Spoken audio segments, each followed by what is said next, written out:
Contoh kasus, ada seorang pejalan kaki tabrak motor dan kemudian terorisnya sakit bengkak. Resikonya dan kemungkinan adalah teroris sebelah kiri. Ya, oke, saya mau bertanya, yang di pojok sana, ya siapa namanya Mbak? Ya perempuan. Hati-hati loh di pojok itu banyak setannya. Ya, saya dulu soalnya mau di pojok. Farel.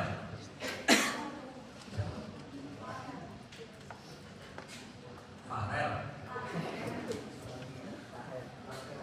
Oh Rakel. Baik Rakel. Coba kamu sebutin, kamu tulis dengan tulis tangan ini, jangan ketik karena Mas Hakim itu jelas. Dimulai dengan kata mohon. Mohon untuk bisa mendapatkan gambaran, memastikan apakah ada faktur atau tidak ditulis sebelah kiri.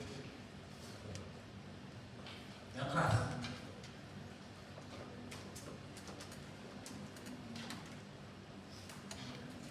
Ini semester berapa? Semester 7. Gak apa-apa, buat belajar semester 7 sebentar lagi masuk ke Koas. Habis Koas, siap untuk belajar. Masih berpikir kalau friend sebelahnya itu lebih pintar ya. Ayo, Pak Bejo. Apa jadi kamu Mas? Indra. Citra. Fitra. Oh ya, Mas Fitra, silakan.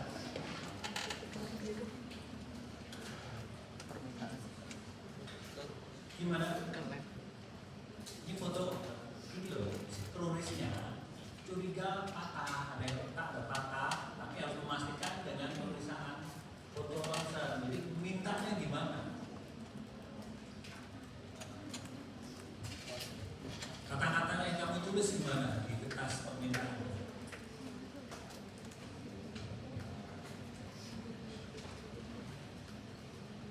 Belum ada rencana minta.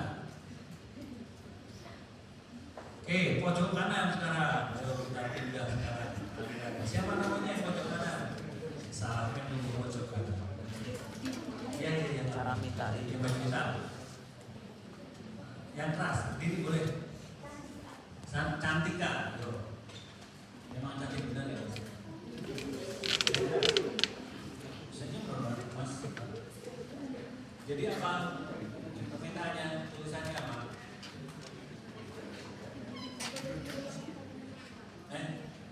Murid dulu lah, kemarin yang mau berbantu-bantu ini.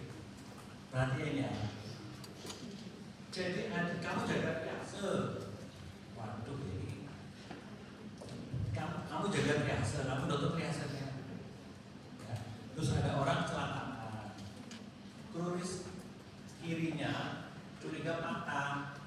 Terus kamu pengen memastikan apakah patah atau tidak dengan cara menulis surat untuk bagian radiologi. Apa yang akan kamu tulis?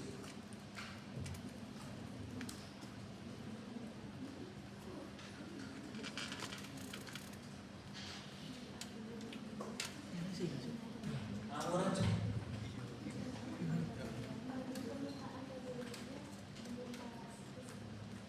CT scan. Kenapa kamu pilih CT scan? Mbak yang nomor 3 sebelah kirimu. Langsung gue yang saya ada di gue.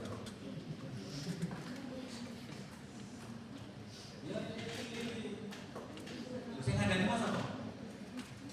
Yang ada di siapa? Ayo berdua. Yang asli, saya marah itu kok. Ngajari siapa? Masih ngajari kamu, ya wes kamu. Kalau siapa ngajari? Oh ya sebelahnya. Ini kamu siapa? Ayo belanja yang kiri, lot 1. Kita dari pojok.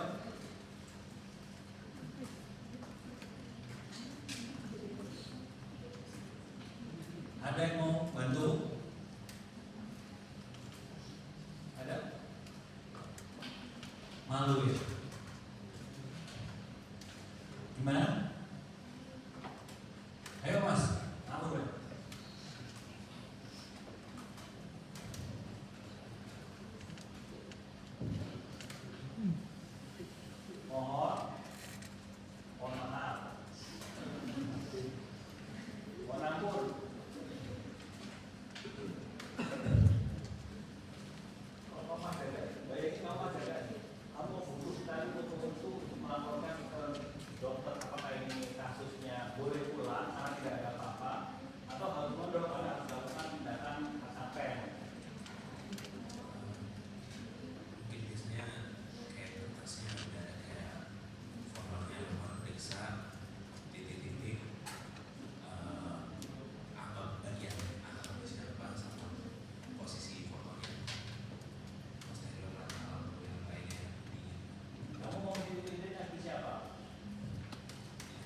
Masuk ya.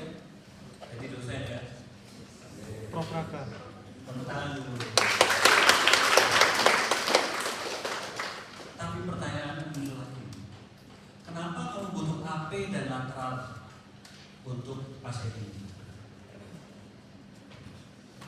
Kalau untuk pasien ini saya ambil lateral karena kan satu ada di regio kuris. Kalau regio kuris ini kan berarti kan betis ini ada tiga. Mungkin kan mungkin di ada yang mungkin dari AP depan dari sudah ke foto, tapi mungkin dari lateral yang dilihatnya soalnya faktornya apa tadi seperti atau mungkin ada lain apa yang kita belum tahu.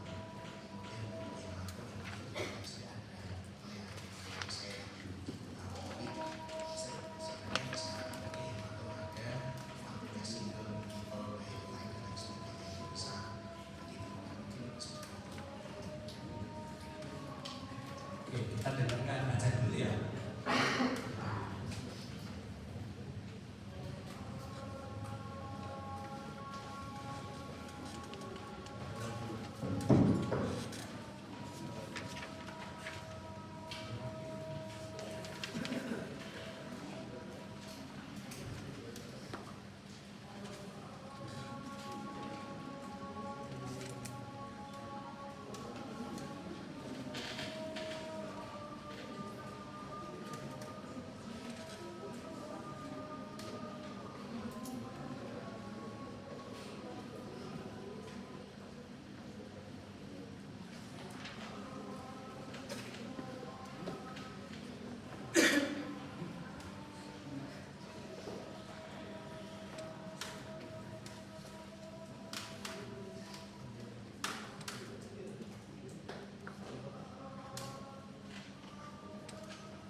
proyeksi UAP dan lateral.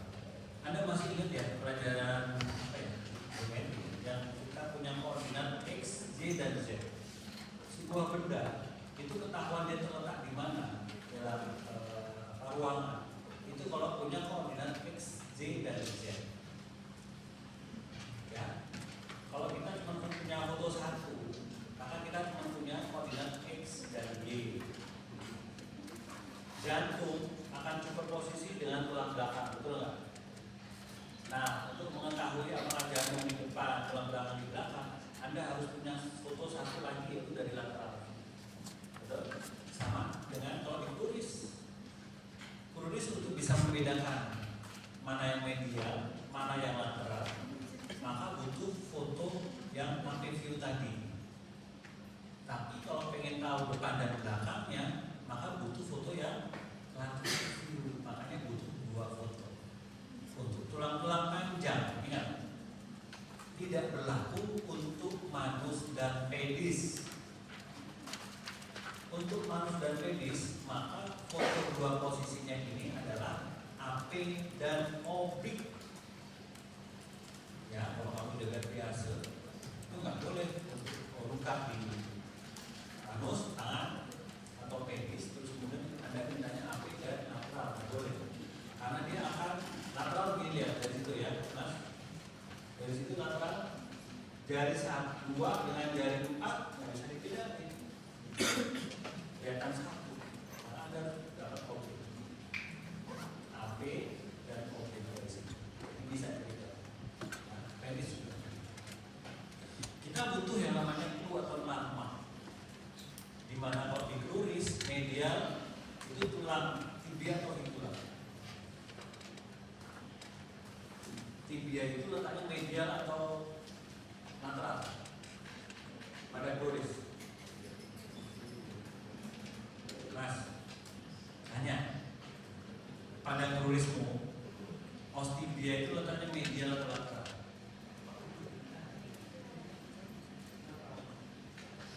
Lateral.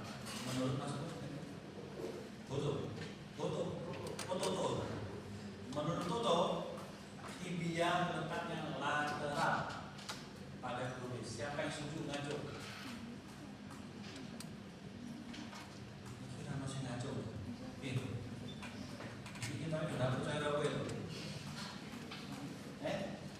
Coba tahu ya sebenarnya ya. Siapa yang percaya bahwa tibia letaknya medial? Ngaco. Yang loro tuh. Jadi ngomong ya mau. Sing liyane dorangan. Kamu ngaco juga. Ya, berarti tibia letaknya medial. Siapa yang letak medial ngaco? 1, 2, 3, 4. Udah. Nah, yang ngaco kemana ini? Letaknya di tengah. Padahal berarti cuma 2. Tibia dan fibula. Kenapa kamu nggak ngaco? Ayo. Kenapa kamu nggak ngaco?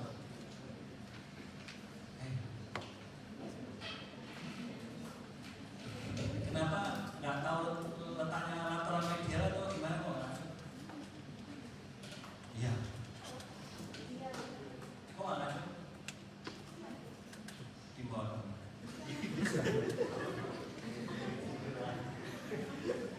Nggak tinggi-tinggi, jadi tergantung nanti begitu medial ya medial atau lateral. Ya udah, sekali lagi yang tadi barusan tadi, kalau di antara brachii, radial itu letaknya lateral atau medial. Khusus yang tadi aja. Aku mau lihat ngacunya setinggi apa kan? Ya kamu mbak. Oh.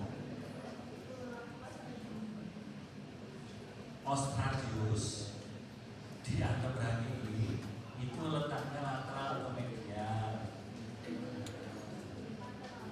Lateral. Siapa yang percaya bahwa letaknya lateral radius itu? Yang letaknya medial? Nggak ada. Dari semua lateral.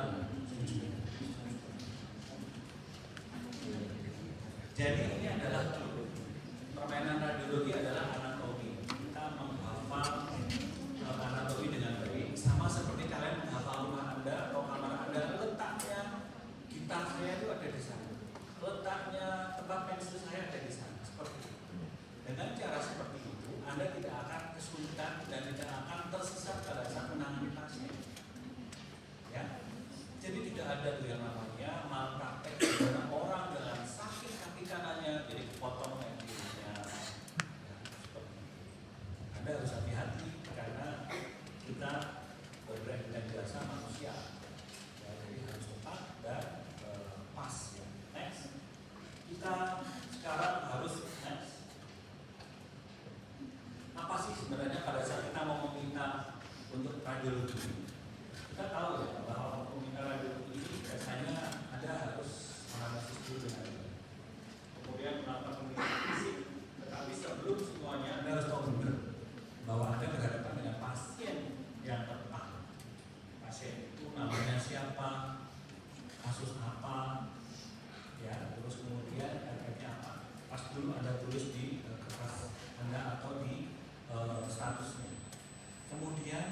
Anda membutuhkan radiologi, permintaan radiologi, pilih yang tepat. Dengan pemeriksaan itu, satu kali pemeriksaan akan membuat diagnosa menjadi lebih tepat.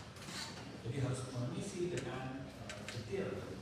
Kalau ada ragu-ragu, minta nasihat dari rekan kerja atau telepon departemen radiologi. Kalau di situ ada dokter spesialis radiologi, telepon, punya nomor teleponnya, bagus. Nah, formulir inilah yang Anda cari kan. Tadi kata Mas, ada tulisan tuh, tinggal isi. Itu kan kalau bukan rumah sakit yang maju. Tadi saya bilang nih, rumah sakit anak berantah yang belum maju dan Anda sudah tulis secara konvensional. Ya, ini konvensional. Ini Muardi nanti ada tempat praktek kalian. Ya, ini yang ada. Ya, tapi juga harus hati-hati karena itu banyak pilihan bisa membuat tersesat juga kalau Anda tidak paham maksudnya. Next. Nah, tadi yang saya minta. Sekarang Mas, bajunya rame, seger hari ini Mas ya. Nah, di sini ada tanda merah-merah ini, ya, ketemu hasil seperti ini. Nantinya orang dengan manis sinistra, kecelakaan, ada curiga faktor. Permintaan Anda seperti apa?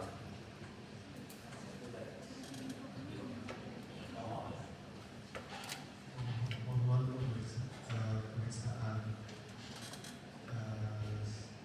CT scan.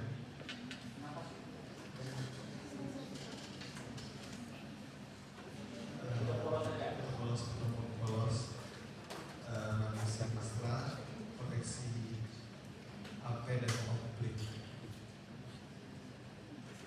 dengan kecurigaan faktor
Jadi kalau pada manus Anda perhatikan bahwa polux, ini polux ya, itu jari pertama itu dihitung sebagai jari satu,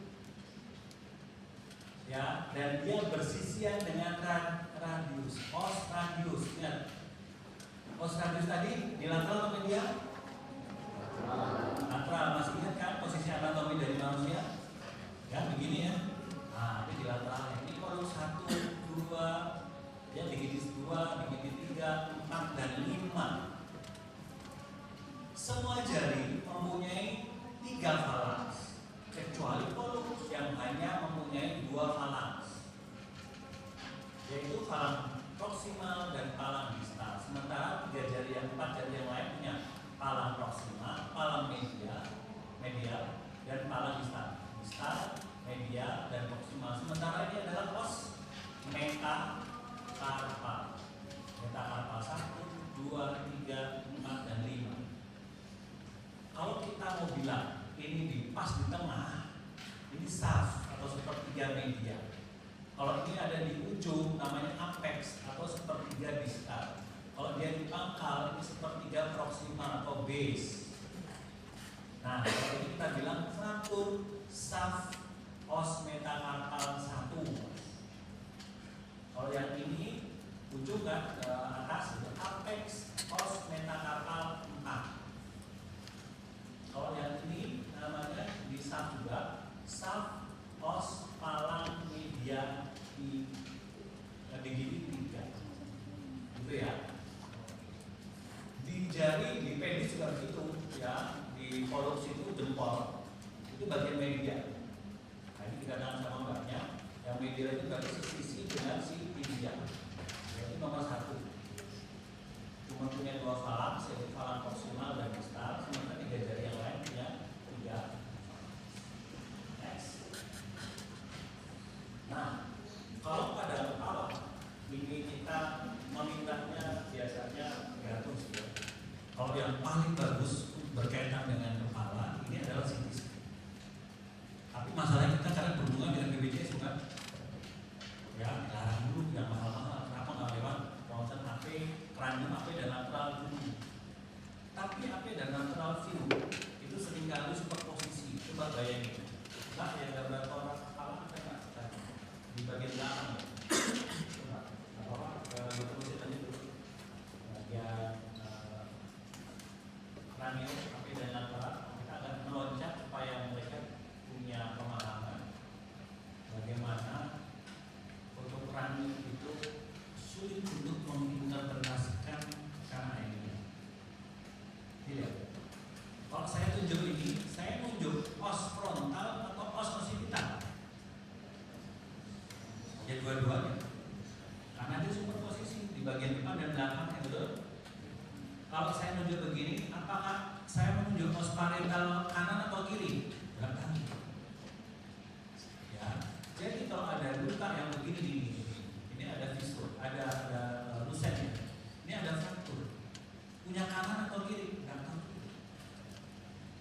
Kita cuma bilang ada fraktur di os parietal, gitu doang. Tapi nggak tahu kanan kiri. Ya. Oh, karena benturannya di sebelah kanan, tentunya kanan, belum tentu. Ada tenaga namanya counter pull, di mana kekuatan rusaknya juga sama besarnya dengan yang pull. Ya, jadi ini akan baik lagi ke depan. Jadi di dalam radiologi ada yang namanya spesifitas dan sensitivitas. Tiap modalitas, tiap alat itu punya sensitivitas tersendiri. Untuk menggambarkan kelainan pada tulang, CT scan jauh lebih baik daripada MRI. MRI tulang itu berwarna hitam, nggak itu bagus. Sementara CT berwarna putih dan bisa dibikin untuk dari bone window, jadi tulang begitu jelas. Bahkan foto polos pun jauh lebih baik dibandingkan dengan MRI untuk menggambarkan tulang. Ya, dia itu jadi lebih sensitivitas dan spesifitas jauh lebih baik. Tapi untuk menggambarkan parenting otak, MRI jauh lebih baik dibandingkan dengan CT scan. Untuk menggambarkan perdarahan di otak, maka CT scan jauh lebih baik daripada MRI dibandingkan MRI. Kalau perdarahan di dalam otak, foto polos tidak bisa. Perdarahan soft tissue swelling mungkin masih bisa, ya sebelah sini tidak. Tapi kalau perdarahan di dalam otak, itu artinya tiap-tiap modalitas dalam radiologi punya kelebihan dan juga punya kekurangan sendiri. Anda harus pandai-pandai minta yang mana yang Anda gunakan. Kalau ada keraguan, telepon saja teman atau di bagian radiologi. Bagusnya dia CT atau foto polos ya. Di bagian mana kepala, CT aja. Nah, CT ada dua, ada yang polos, ada yang dengan kontras. Kontras itu artinya disuntikkan cairan yang mengandung iodium. Ya, itu biasanya untuk kasus-kasus tumor dan kasus-kasus infeksi dua yang menggunakan kontras, infeksi dan tumor. Kalau trauma tidak perlu pakai kontras. Itu ya, aku minta ya. Baik, kalau kasus ini jelas kita membutuhkan CT scan jauh lebih bagus, lebih unggul. Ya, apalagi sudah ada mimisa, sudah ada mungkin di telinga yang ada keluar darah, dan bisa faktor basis ini. Maka kita perlu pemeriksaan CT scan. Next, baik. Yang selanjutnya, pada saat Anda sudah dikasih foto dan Anda baca, apakah langsung Anda percaya begitu saja? Jangan. Kembali lagi perhatikan. Fotonya sesuai nggak? Jangan-jangan pada waktu di radiologi itu tukar. Anda mintanya foto tangan sebelah kiri dikasih yang sebelah kanan. Atau Anda minta kepala dikasih yang kiri. Atau pasien orang lain tukar. Jadi harus selalu pastikan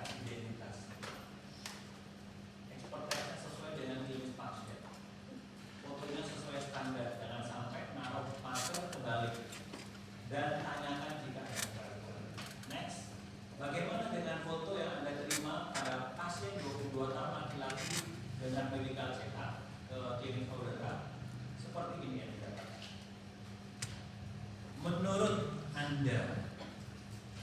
Ini kayaknya nggak bisa panjang ya, saya nggak bisa sampai belakang. Ya udah, cepat aja. Bang, menurutmu ini foto normal?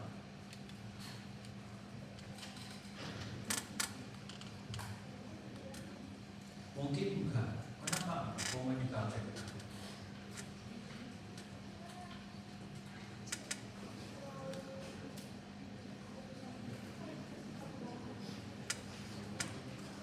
Ada kembangnya.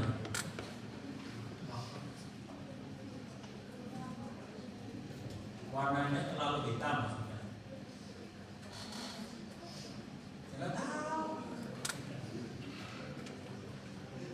Ya, menurut mbaknya ini siapa namanya? Mbak Nana. Ini gambarannya terlalu hitam atau terlalu keras ya dalam bahasa radiologinya. Jadi X-ray itu sifatnya terhadap foto itu menghitamkan. Jadi kalau dia terlalu hitam namanya foto terlalu keras. Kalau dia terlalu putih dia terlalu lemah. Ya, jadi bisa diatur kasih teman-teman. Nah, ini terlalu keras. Boleh terlalu keras. Dari sudut yang lain, coba. Siapa namanya, Bang? Aulia. Menurut Anda, ini yang saya tanyakan bukan kualitas fotonya, tetapi yang saya tanyakan situs logis atau situs inversus. Situs inversus, mengapa?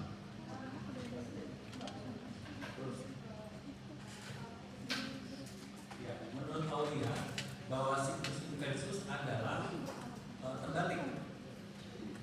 Harusnya apex cordis itu bisa ya, dokter Angga bisa.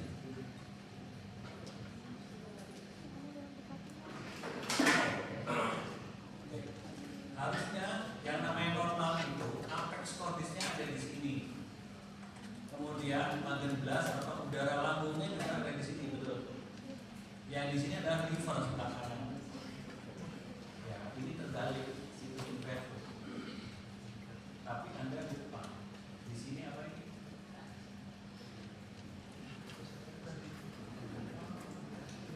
Ada apa ya, Mbak Aulia? Namanya marker. Markernya aja naruhnya salah. Markernya harusnya R itu di sini, bahu kanannya harusnya naruhnya di sini. Jadi, fotonya tinggal dibalik ya. Jadi prinsipnya harus ada. Foto mau diambil supine atau erect, AP view atau PA view. Foto itu harus seolah-olah berhadapan dengan kita. Ini ya, Mbak ini berhadapan dengan saya ya. Bahu kananmu mana, Mbak? Ini. Bahu kanannya Mbak ini harus sisi dengan bahu kirinya saya. Dengan seperti itu maka mukanya dia berhadapan dengan saya. Kalau begini, bahu kanannya ini sama seperti kalau Mbak ini menghadap ke sana kan? Bahu kanannya dia itu sama dengan bahu kanannya saya. Membelakangi saya. Betul? Nah ini berbalik. Jadi dia masang fotonya terbalik. Harusnya ke sana. Tetapi masalah jadi rumit. Karena seringkali yang mengerjakan foto ini bukan seorang profesional. Di rumah sakit sebesar Muadi yang ngerjain foto itu bisa seorang siswa. Yang foto itu siswa namanya A. Kemudian yang mengolah, memasukkan nama, memasukkan marker, memasukkan CM itu orang namanya B. Maka bisa saja markernya nganggur. Jadi makin pusing para kita. Apakah ini situs inversus? Kalau saya balik ternyata dia harus situs inversus gimana? Untuk meyakinkan gimana caranya? Ada? Apakah itu terbalik atau tidak? Ada ide? Ya? Dengan apa? Pemeriksaan fisik. Sama jenang Mbak? Mesti asisten. Asisten kantin maksudnya. Ya, betul pemeriksaan fisik. Apa yang kamu usulkan?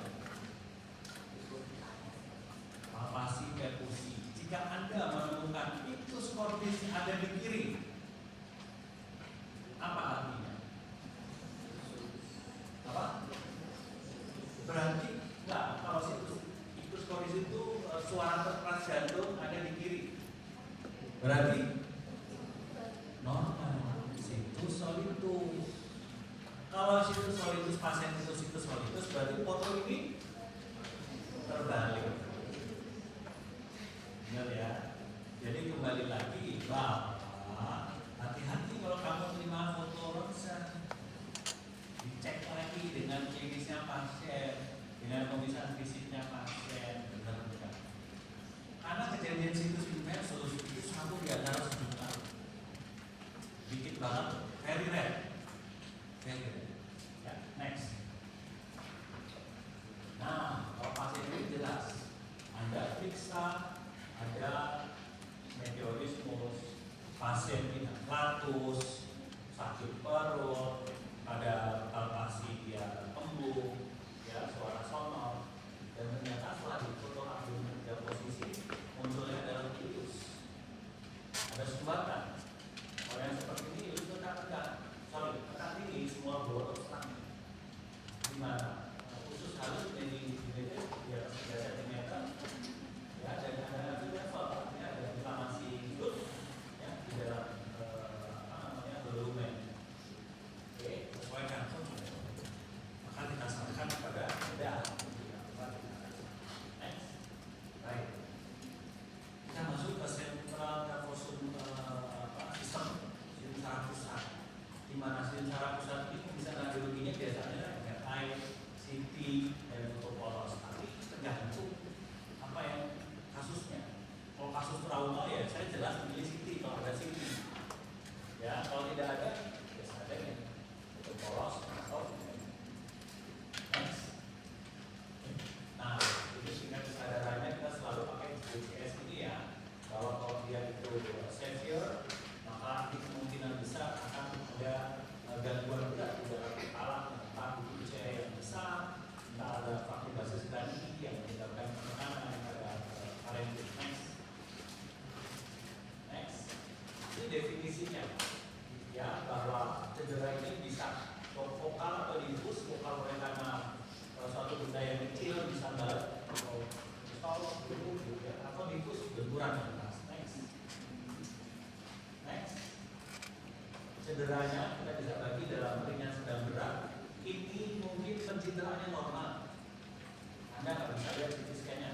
Jadi cuma khusus swelling aja di luarnya, tengkoraknya normal, kepalanya normal, nggak ada perdarahan, nggak ada UV. Maka itu kita sebut homosio cerebri. Apa? Gejala apa? Homosio cerebri. Ada pusing-pusing yang bisa sampai 6 bulan. Bahkan ada nggak ingat yang kejadian. Tetapi secara anatomi tidak begitu kelihatan. Next. Ya, kalau Anda bicara tentang CT scan, mungkin Anda bicara sejarah dulu dibuat cuma single slice, cuma bisa axial top, dipotong melalui potongan apa namanya orbitomeatal line dari telinga sampai mata, dipotong single slice, muter lagi, jadi cuma bisa axial. Tapi kesini sudah sampai ribuan slice, multi slice. Satu kali gantry berputar dia bisa potong 1000 potongan dengan ukuran yang tipis 0,2-0,3 cm. Begitu canggihnya, ya, sehingga sekali ambil maka kamu bisa bikin rekor di axial view, bisa corona, bisa sagital, diolah sedemikian rupa. Bisa kondisi tulang, artinya tulang saja yang kelihatan atau brainnya yang kelihatan, itu bisa kelihatan. Next. Nah, ini sama seperti yang lain, semua alat ya, ini bisa terutama trauma, gangguan peredaran darah, ini bisa kita berikan kontras ya. Kemudian untuk peradangan infeksi kita berikan kontras juga, tumor kita berikan kontras, hidung kita berikan dan vena ya. Kemudian degenerasi dan gangguan itu. Next. Baik, satu persatu sedikit ya. Ini anatomi mesti apa? Kita kalau main CT scan itu tahu yang namanya densitas. Kalau suhu ada parameternya namanya sentimeter, Celsius. Kalau panjang pada CT scan namanya Hounsfield unit. Apa? HU. Hounsfield unit. Tiap-tiap jaringan, tiap-tiap benda itu ada ukurannya sendiri-sendiri. Ini apa namanya? Ada yang tahu? Yang hitam ini di tengah apa? Ventricle. Isinya apa, Mas Toto? LCS, liquor cerebrospinal. Dia mempunyai Hounsfield unit atau mempunyai densitas 0 hingga 20 HU. Kok tahu dari mana? Ada alatnya di dalam CT scan itu. Tinggal ditaruh, dilingkarin situ, dia muncul. Oh, di situ 20 sampai 40 itu di parenkim. Kalau dia ada darah itu 40 sampai 80 HU. Tulang itu bisa sampai 500 sampai 1000 HU. Metal atau logam yang masuk ke dalam parenkim bisa sampai 2000, 3000, 5000 HU. Lemak itu antara min 1 sampai min 100, min 200. Kalau udara nanti masuk itu bisa sampai minus 1000 HU. Ya, mudah, gampang sekali kita tinggal ngasih alat, taruh di situ. Oh, ini darah, oh ini cair. Ya, Anda hafalkan nanti apa ini kapsula internal, anterior, posterior, kapsula eksternal, lupus nephritis. Ya, di sini ada insula. Next. Ya, ini kira-kira skematis perdarahan intrakranial ya untuk yang close trauma dan yang open trauma. Untuk yang open di sini ada pneumatosil, suatu istilah di mana udara masuk ke dalam intrakranium. Loh, dari mana udaranya? Pasti dari udara yang berada di dalam tengkorak. Udara di tengkorak kepala normal ada di mana?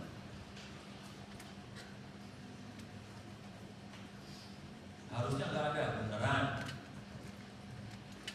Ada yang tahu? Ya, betul di situs. Ada berapa situs? 15. Berapa? Situs apa aja? Total, etnoidal, maxilla subatra, sphenoidal. Ada satu lagi di sini? Apa?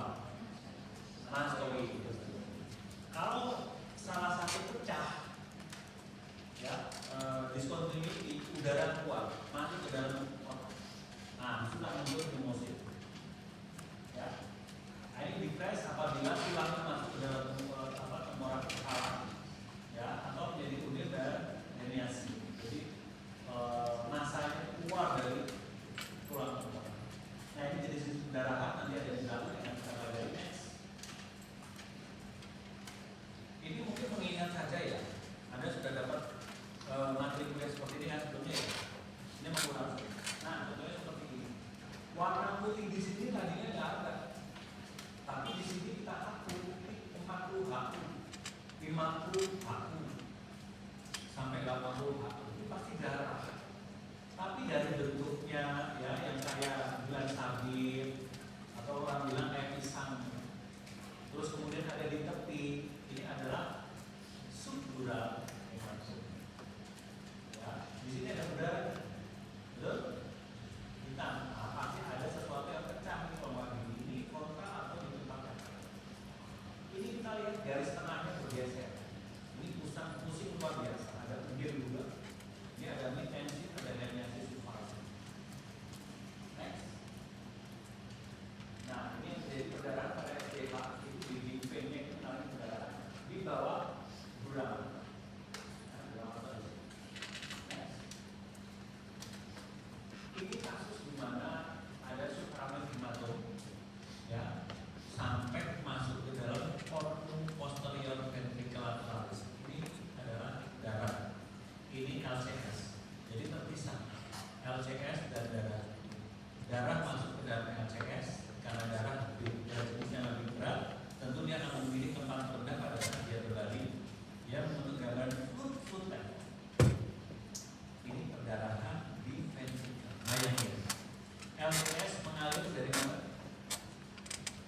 Dihasilkan oleh siapa? Chest, plexus, choroideus di ventricle lateralis.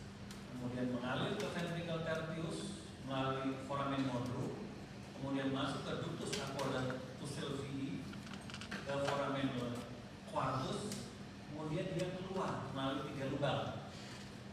Lubang di tengah namanya Malgembri, 2 lubang di samping namanya Lutska, untuk masuk ke dalam subarachnoid space. Tapi masalahnya ketiga lubang itu tertutup oleh darah dari intraventricular hemorrhage. Apa yang terjadi? Sumbat. LCS diproduksi terus, tapi nggak ada jalan keluar.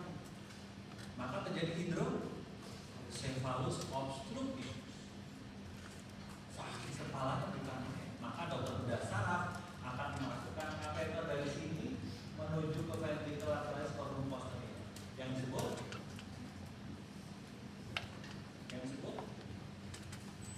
pepesan. Ya, bisa pepesan kalau digabungin sampai ke ventricle, ya, untuk mengurangi hidrocephalus. Next. Nah, ini perdarahannya terjadi kalau pada SAHN tadi, ya, di mana mungkin ada congenital anomali aneurysm atau antong di dalam tubuh. Next. Baik, ini yang terjadi pada tadi DH yang kita bilang biconvect, konvek luar oleh tabula interna, konvek dalam oleh dura mata. Jadi darahnya nggak bisa masuk ke dalam parenkim karena dia dihambat atau ditutup atau dibungkus oleh dura mata sehingga biconvect. Ya, licin banget ininya gambarannya di sini. Oke, next. Kita lihat di dura matanya membatasi darah supaya tidak masuk ke dalam sulcus, tidak masuk ke dalam parenkim. Ya, di sini dia dibatasi oleh apa namanya dura mata, di sini oleh tabula. Next. Ya, ini intracerebral hemorrhage tapi non traumatik. Kalau traumatik namanya contusio cerebri. Kalau karena non trauma bisa spontan bisa karena ACN, hipertensi, obat-obat antikoagulan yang mengencer darah hati-hati, ya. Kemudian juga ada pandangan di vaskulitis, ya, dan juga next. Lanjut. Wah, ini Anda baca sendiri tentang teorinya, ya, direct impact, Q dan contraculation. Next. Next 2 kali. Next lagi. Next. Next.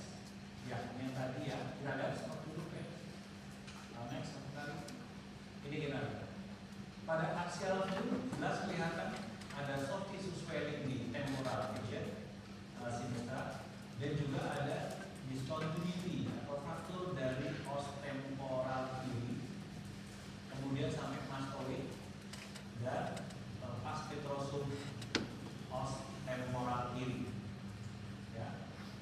Ini menyebabkan fraktur basis kranium. Biasanya telinganya yang keluar darah. Next. Next lagi, ini mengulang aja yang tadi, ya. Next. Nah ini, kalau Anda lihat gambaran kayak gitu, kalau orang suka makan nggak paling begini kali. Ya, kalau gambaran ini, nah berarti dia itu adalah EDH. Kalau dia gambarnya kayak pisang, namanya SDH. Next. Ini adalah aneurisma. Aneurisma pecah menyebabkan SAH. Tandanya adalah yang ini normal, ya, cairan arachnoid space itu berwarna hitam, ini normal. Tapi kalau dia berganti warna putih, berarti sudah ada darahnya di arachnoid space. Jadi namanya SAH. Ya, biasanya muncul oleh karena aneurisma kayak next.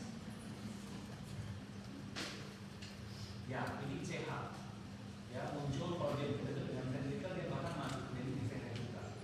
Ya, bisa tadi oleh karena hipertensi, oleh karena obat pengencer darah, tumor. Next. Ini ventricle, intraventricular hemorrhage. Ada berapa ventricle? Di dalam otak 4. Apa aja?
dia kejeglong itu bisa patah pada orang-orang tua yang sudah mengalami osteoporosis.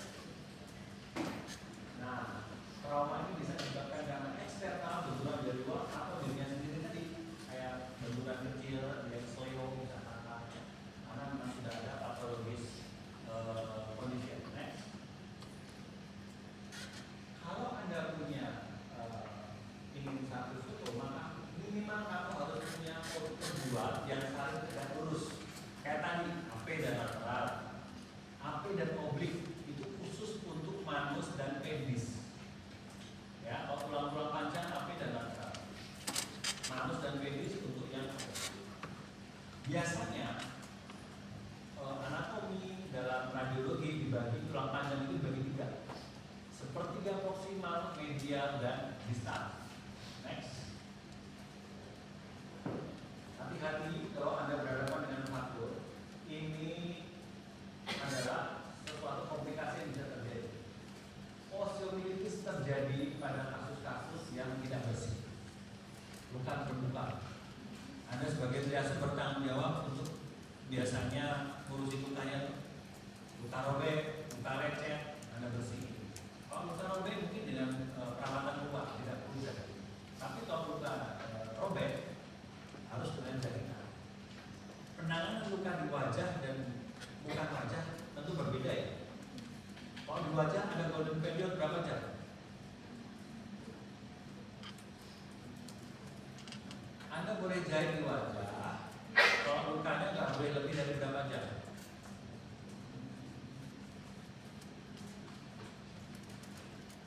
Sembarang dong. Tolong dino tak jahit, benar kan? Berapa jam? Di Singapura bedah satu lagi. Kalau di tangan berapa jam? Hah? 6 jam, 6 sampai 8 jam. Kok di wajah? Beda nggak? Beda apa sama? Kenapa berbeda? Untuk wajah bisa lebih lama, ya bisa 24 jam, karena visualisasinya lebih kaya dibandingkan bagian lain. Jadi untuk wajah bisa 24 jam dan juga harus bersihin pasir-pasir, fokus alveolum, dan satu persatu pakai apapun, masa biasanya kita sebut NaCl, hidrogen peroksida udah nggak boleh ya, pakai NaCl dibersih sampai bersih baru kita cari, ya bisa. Nah, itu kalau enggak bisa menyebabkan continental menjadi osteomielitis tulang-tulang. Nekrosis vaskuler ini terjadi oleh karena pembuluh darahnya jepit, pembuluh darahnya ada trombus, ya, maka tulang-tulang menjadi nekrosis. Kecelakaan, terhantuk, pembuluh darah yang mengarah, takut, semur, non-union, di tulang ini patah tapi nggak nyambung-nyambung. Suatu hal, delay itu nyambung tapi lambat sekali. Halus formationnya sangat lambat. Malunion nyambung tetapi bengkok. Biasa kita dapatkan pada pengobatan tradisional. Kalau di sini mungkin sangat utuh. Ingat, orang patah dibener-benerin nggak jelas atau sekedar istirahat di spal, ya tidak dibenerin, otaknya tidak dipem, itu nyambung. Tulang itu nyambung, ada halusnya terbentuk, tapi jadi akhirnya jadi invalid. Yang normal tentu lebih panjang dibandingkan yang tidak normal. Yang patah tadi akan kemendekan. Ya. Oke, lanjut. Atrofis sulit muncul karena terjadi kasus pembuluh darah yang mengalami penyebabnya juga. Next. Ini Anda pelajari sendiri. Next. Yang jelas, koles itu di mana terjadi di distal radius mengalami fraktur dan kemudian kompartemen distalnya displacement ke arah dorsal. Sebalikannya dari koles adalah snip yang dimana kompartemen distalnya bengkok ke arah pola. Ya. Ya, lanjut. Ini nanti akan terjadi medialiasi. Lanjut. Next. Ya, kita akan masuk ke spine. Spine ini cukup rawan apabila Anda salah teridentifikasi, orang akan jatuh ke dalam kelumpuhan. Next. Jadi Anda minta foto vertebral ini bisa HP, lateral, cukup. Ya, tapi kalau Anda perlu untuk melihat foramen intervertebralisnya, pakailah oblik. Oblik kanan untuk melihat foramen intervertebralis kiri. Oblik ke kiri kalau untuk melihat foramen intervertebralis yang kanan. Ya, ini Anda harus hafal mana diskus, mana foramen intervertebralisnya, mana pedicle, mana corpus vertebrae dan seterusnya. Next.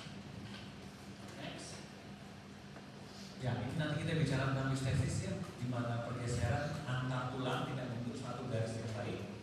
Ya, next. Ya, ini joint histesis antara vertebra 5 dan 10. Ya, ada 3 kriteria. Di mana kita melihat di sini kita tarik garis ya dari ujung dari corpus vertebrae 4 ya, terus kemudian melewati vertebra 5 dari garis pertama, terus kemudian kita tarik garis ke arah sudut promontorium yang terakhir. Berapa derajat? Ini berapa derajat? Ya, kalau lebih dari 2 ini kita bisa bilang dia terjadi histesis. Atau dengan garis sejajar, ya, dengan yang tadi, dengan yang ini. Kalau dia lebih dari 2 mm ini kita sebut histesis. Dan biasanya histesis disertai dengan patahnya prosesus intervertebralis inferior lumbalina. Ini patah. Mengapa? Karena tugasnya dia adalah memfiksasi supaya lumbalina tidak terdorong ke depan. Begitu dia patah, maka sudah tidak ada lagi yang memfiksasi, makanya dia maju ke depan. Maka disebut spondylolisthesis anterior lumbalina terhadap sarkom 1.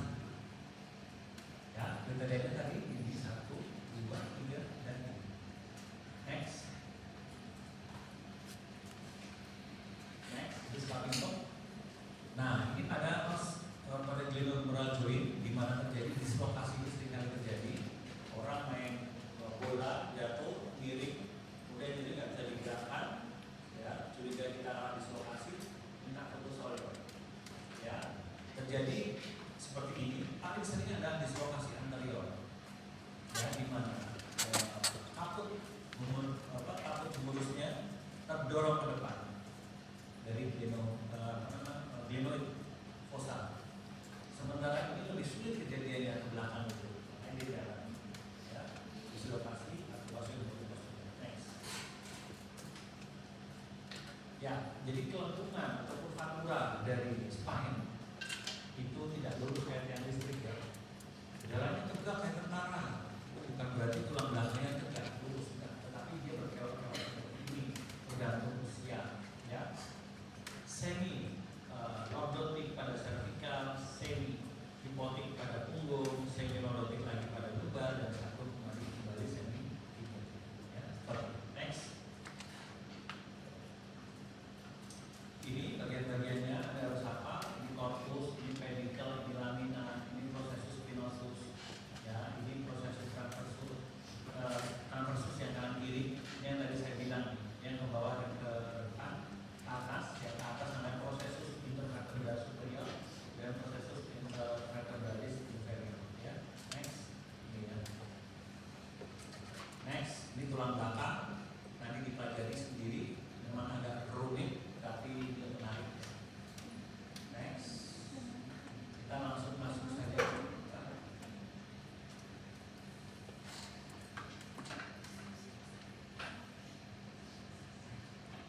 Ya, torak. Oke. Baik, torak ini di sini ada organ yang penting, yaitu jantung dan juga paru-paru. Makanya Anda perlu perhatikan sekali. Manakala terjadi trauma, manakala jadi tanda kegawatan, Anda harus segera mengetahuinya dan bertindak cepat. Manakala Anda menjadi seorang triase atau di poliklinik Anda atau di jalan, ya, silakan. Next. Nah, ini faktor 3 sering dan kayak faktor vertebra. Masih ada lanjutan yang vertebra tadi ya. Perlu dipastikan adanya faktor 3 atau faktor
Gimana? Posterior. Tahunya dari mana? Arahnya gimana? Saya hafal itu. Kalau arahnya datar, itu posterior. Kalau arahnya kayak huruf V, itu anterior, betul?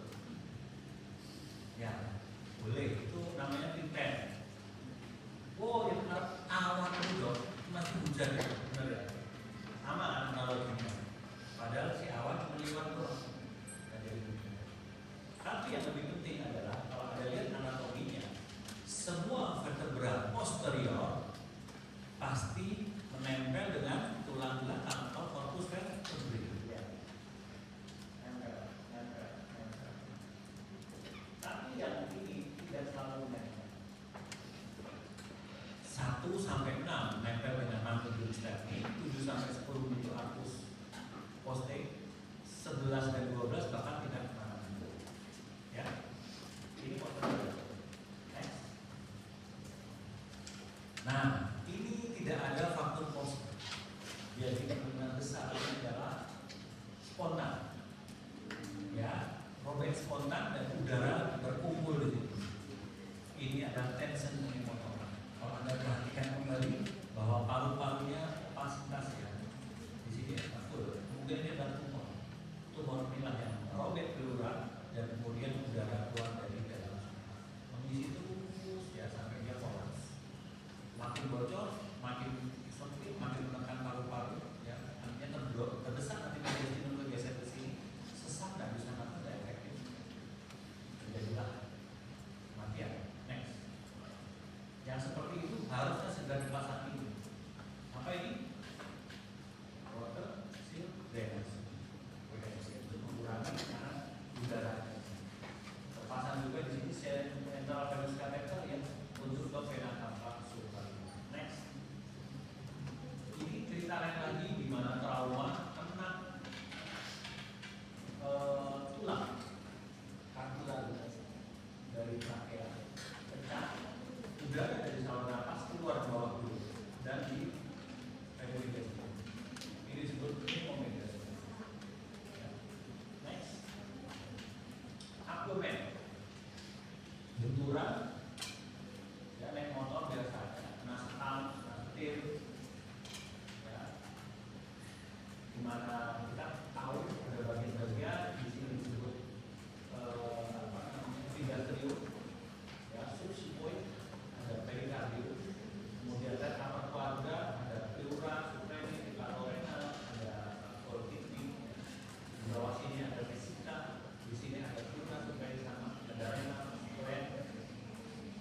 Apa yang paling mudah untuk kita lakukan pemeriksaan? Apakah ada rupture atau trauma dari organ-organ padat di sana? Menggunakan teknologi FAST.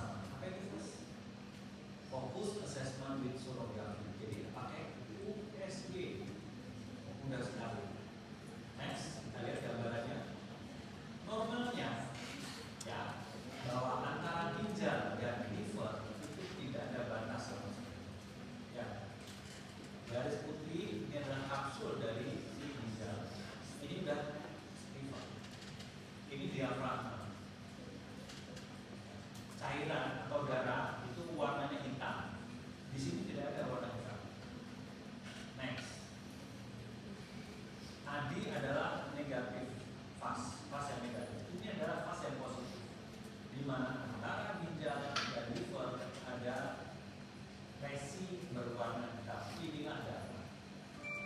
Inilah darah. Artinya di dalam intraabdominal space ini telah terjadi fluid darah bebas, entah dari ginjal, entah dari liver. Kita belum tahu sampai sejauh ini. Next. Ini kita bisa tahu bahwa ternyata ada efisi pleural. Kalau itu terjadi mendadak, tentunya dengan trauma, itu kita bisa artikan cairan ini adalah darah. Maka kita sebut hematotoraks.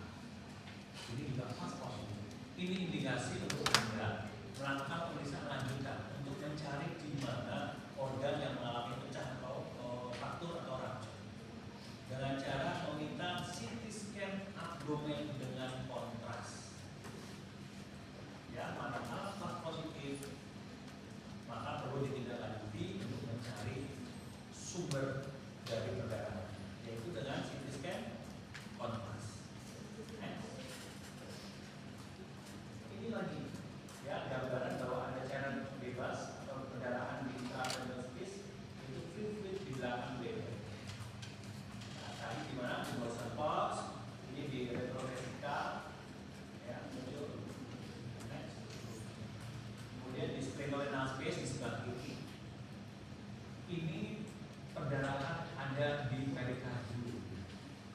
Ya, ini ya. Yang normalnya kan dia tidak ada gambar hitam. Tapi pada yang menjadi kendaraan ada hitam. Di luar kotor, tapi di dalam kapsul. Next. Ini ada kasus Ilius, orang tidak bisa flatus dia berhari-hari, embung, nyeri perut, abdomen posisi. Untuk gambaran di mana distensi usus halus lebih dari 3 cm. Ya, terus kemudian ada level lebih dari 6 garis. Next. Ada ini yang usus besar ya, yang mengalami itu masih usus halus ya, semua berperan. Mau menunjukkan ini usus besar lebih dari 6 cm. Ya, ini tujuannya. Next. Nah, kalau sudah jadi kalau Ilius itu beresiko untuk jadi pecah. Gaster yang robek, usus yang robek sehingga udara keluar dari saluran cerna masuk ke dalam intraperitoneal space. Itu disebut apa? Pneumoperitoneal. Itu juga tanda-tanda kegawatan karena cairan lambung pun keluar, cairan usus keluar dalam peritoneum, munculnya peritonitis. Peritonitis ini ya resiko untuk kematian karena nyeri sekali. Kita lihat di sini pada left lateral decubitus ada gambaran hitam. Hitam di sini bukan kayak di CT scan tadi ya. Hitam itu cairan ya. Tapi kalau di foto ronsen hitam itu udara. Di foto ronsen yang hitam cuma 2, ingat, udara dan lemak. Ya, di sini adalah udara. Udara terletak antara pipi kosta dan liver. Ini adalah sementara di foto supine kita lihat bahwa organ yang mengumpul di tengah dikelilingi oleh gambaran udara bebas berwarna hitam. Makanya karena bentuknya tubuh manusia itu kayak gilik ya seperti ini, seperti footballnya orang football. Next. Kalau dia berdiri semi erect, ya maka ada gambaran udara bebas yang membatasi antara diafragma dengan liver. Kalau ini semi lunar, kalau ini continuous diafragma sel. Jadi harusnya antara diafragma kanan dan kiri terpisah. Tapi ini seperti menyambung. Nah, oke, lanjut. Ya, ini yang terakhir kita masuk ke dalam trauma saluran kencing. Coba kita lihat. Kita periksa dengan namanya ureterografi. Cairan kontras dimasukkan ke dalam orificium ureter externum. Normalnya demikian. Masuk ke dalam uretra pas bulbosa, semimembranosa, kemudian prostatika dan masuklah ke dalam vesika dengan gampang mudah. Tapi kalau dia ada rupture, ada robek, maka kontrasnya lari ke sana kemari di sini. Pas prostatika ya. Maka sampai membranosa. Ini adalah cedera berat tipe 3 dari klasifikasi Goldman. Ya, next. Ini tipe Goldman-nya. Anda cari sendiri 1, 2, 3. Next. Ya, baik. Ada pertanyaan sejauh ini? Ada yang tidur? Kita tinggal rame-rame ya. Aku mau tidur di sini sendirian. Ngantuk. Punya baby itu, punya anak kecil, punya anak kecil di rumah. Masih ngantuk. Udah, itu dilanjutin tidurnya